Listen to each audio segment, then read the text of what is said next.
Hello mga idol. Nasa biyahe tayo ngayon. Dito tayo sa Sheikh Mohammed bin Rashid Al Maktoum Road. Papunta tayo ng Dubai. Napapasok lang natin dito sa Jabal Ali Prison, Port and Prison. So hindi na tayo matatagalan ng sobra, makarating tayo sa ating destination. So ganito po, pag trackan naman niyo mo, always ka sa track lane. Ito ang track lane, yung inanuhan natin, dinaanan. Yung sa pinakakanan, pass lane yan, para sa mga maliit yan. Pwede kang umapak dyan pag nag-roundabout ka, katulad nito, roundabout. Straight kasi tayo, kaya dito tayo lagi sa right. Pero pag left ka, pag sa Dubai, nasa center ka. Ganun po ang batas dito ng kalsada. At pag truck ang dinadala mo dito sa Dubai, maganda kasi may overtaking. Ang sa Abu Dhabi, walang overtaking. Kaya mahirap doon. Sasakit yung ulo mo doon. Itong kalsada naman dito, inaayos nila ngayon dahil nung umuulan, grabing tubig dyan. Kaya nilagyan nilang ganyan sa gilid para yung tubig hindi pupunta dito sa kalsada. Hindi pa yan totally tapos na ano yung tubig dyan. Meron pang tubig. Kaya sa ilalim ng tulay, kung makikita nyo. Yan po, nasa ilalim ng tulay, may ano pa dyan, may tubig pa. Kaya pag yung mga kababayan kong mga truck driver na pupunta dito sa UAE, meron naman talagang mga hiring dito na dyan sa Pinas nangunguha. Pag dito sa Dubai, lamang talaga dito pag dito ang biyahe kasi makapag-overtake ka. Pero pag Abu Dhabi, naku, huwag kang maglakas loob doon. O hindi ka maglakas loob doon, pero mapipili lang ang mga lugar kasi pag natsimpuhan ka at nahuli ka ng polis, magbinitensya ka sa 10,000 dirham. Makalaki na pong halaga yan sa atin kung 10,000 dirham ang pag-usapan. Eh, paano kung ang sahod mo maliit lang, tapos mahuli ka ganun. Kaya doble ingat. At yan po sa gilid, mga ano yan, na pumarada yan, mga malalayong biyahe yan. Ano yan, parking area yan. Kabilangan yan, mga idol. Yan. Dito yan sa Dubai. Sa mga malalayong biyahe, sa mga long distance, meron talagang designated parking area bawat daan. At pag napapagod ka na, ayun, paparada ka. Tingnan nyo mga idol. Ang kalsada nila napakalapad na. Ilang lane? 1, 2, 3, 4, 5, 6, 7, 8. Pero ano lang, pagdating sa unahan, ma-adjust na siya kasi may mga exit. Yung papuntang Expo. Eh tayo, tuloy-tuloy pa tayo dahil nalayo pa yung exitan natin. Dito sa Dubai, pag nag-i-exit ka, isahan lang ang exit dyan, tapos sanga-sanga na yun sa unahan na mga kalsada. Nakita nyo yung signboard mga idol, yan. Pag nalagpasan mo yan, dyan, anak ko, ang layo mo nang mapupuntahan. Katulad dyan, no? Isahan lang yan, tapos ang dami ng i-exitan dyan sa unahan. Kaya huwag ka nang lumagpas pag nakita mo. Ganun ang mga road markings, signboard. Palo ka na lang sa signboard. Huwag kang ano yun, malito. Kailangan mong pag-aralan. Mag-aaral ka ng, hindi ka naman makakuha ng lisensya kung hindi ka mag-aaral doon sa sa theory nila sa batas traffic. Pero magkaiba ang Abu Dhabi at saka Dubai. Ito Dubai, makabarte ka dito. Tingnan nyo guys, mga idol, ang daming tulay, di ba? Mas marami pang tulay doon sa sa sentro ng Dubai, pero hindi tayo mapasok doon kasi mga truck lang ang mga maliit lang doon, ang mga truck, may lugar talaga nga doon lang dadaan.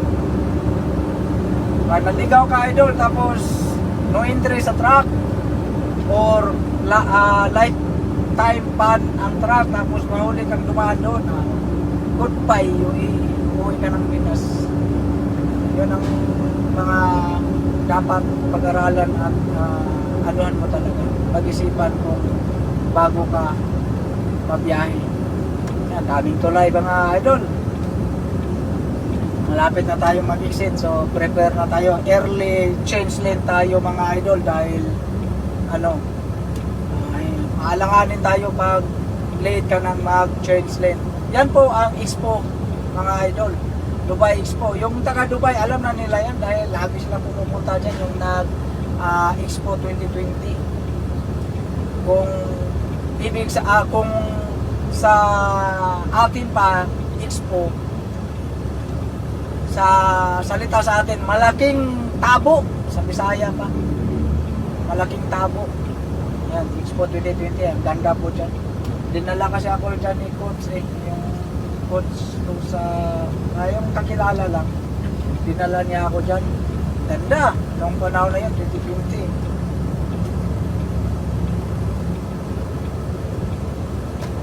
Ayan po mga idol, na-exit na tayo. So kailangan natin magpadandaan dito dahil may lubak-lubak. Kasi yung daan nila espalto, pero sa daming dumadaan ditong mga truck na mga mabibigat ang dala, yung espalto, yung hindi naman pangit kasi hindi mo makitang lubak tulad sa atin, pero yung uneven ba, hindi siya pantay ba.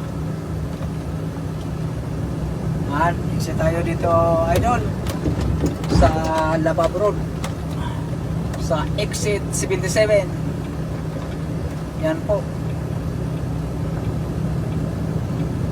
Kahit saan ka tumingin sa bawat giliran, hindi ka makakita ng basura dyan dahil may taga-pulot. At hindi din anong mga tao dito na walang disiplina. Disiplinado talaga, hindi ka makapagtapon dyan dahil pag nahuli ka, magbabayad ka. May multa.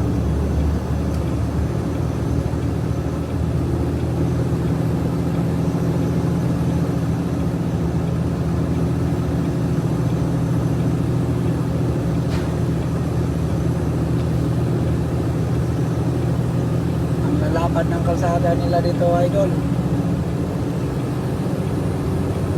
kaya bihira lang mo traffic. May traffic doon sa sentro na ng Dubai.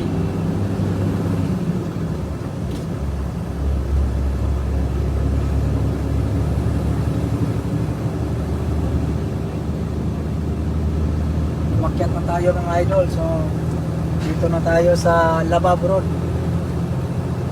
Hindi tayo makapagpabilis dahil yung karga natin napaka-delikado, nabuwal. Kita nyo mga idol gaano kalapad yung kabilang kalsada.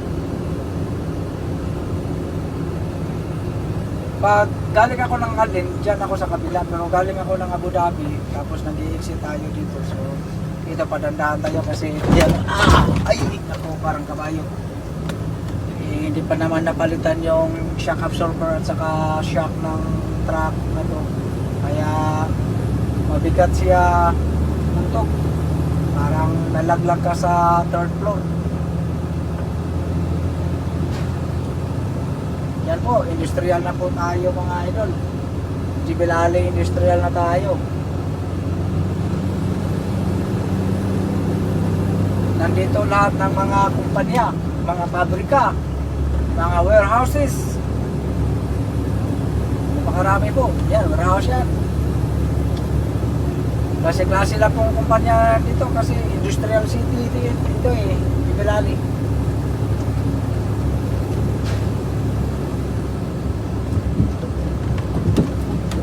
Papasok na tayo dito sa malapad na kalsada sa kabila.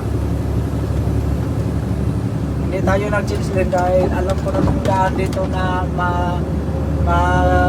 matatapos, madidiin yung isang lane.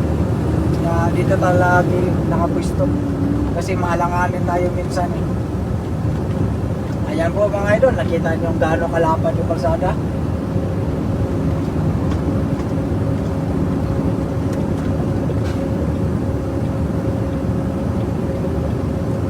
Ganito po ang araw-araw kung binabiyahe sa branch ng company o customer. Depende po sa maibigay nilang load sa iyo. Magbiyahe ka,